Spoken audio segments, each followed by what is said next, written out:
If your Ford F150 display screen is acting up, you're in the right place. Let's fix it together. First things first, check the basics. Make sure your vehicle is in park and the engine is off. Then locate the fuse box under the dashboard.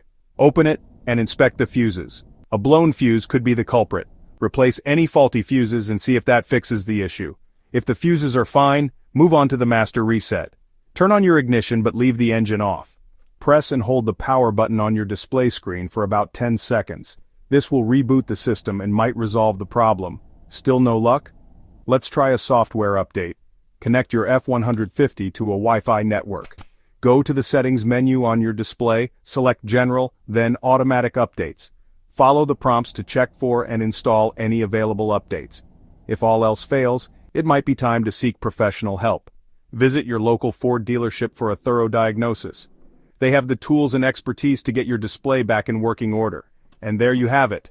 Troubleshooting your Ford F150 display screen isn't as tricky as it seems. Give these steps a try and you'll be back on the road in no time.